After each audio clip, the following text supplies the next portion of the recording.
In January, the Navajo Nation is deeply immersed in winter traditions characterized by storytelling, ceremonies, and adapting to the cold, often called Yasnith Ace or Zasnith Ace, melting, cooking snow. Clarification: Yas for snow is spoken in Arizona, thus Yasnith Ace is said in Arizona. Zas for snow is spoken in New Mexico, thus Zasnith Ace said in New Mexico.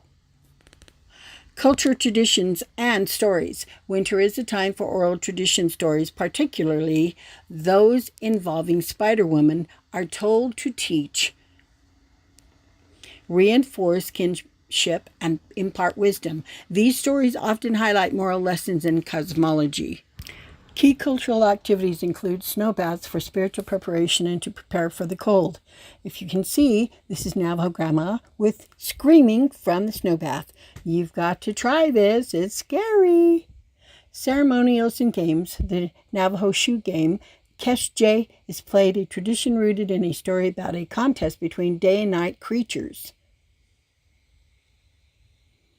Keshje is a fun community cultural tradition. Playing the Navajo shoe game, Keshje, and sharing sacred educational narratives that are restricted to this season. Daily life. Historically, in January, snow is gathered and melted on wood stoves for water, a practice that gives the month its name, Yasnith Ace, Zasnith Ace, or melting cooked snow. Zasnith Ace, Yasnith Ace stands for January.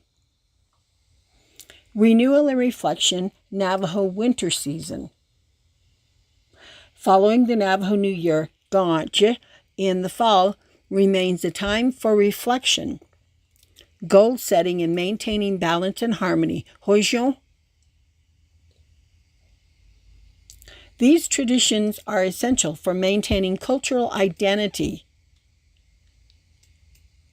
and strengthening community bonds during the coldest months of the year. Thank you for watching, learning, and being receptive. Nimasana ayoa tanishne. I love you all.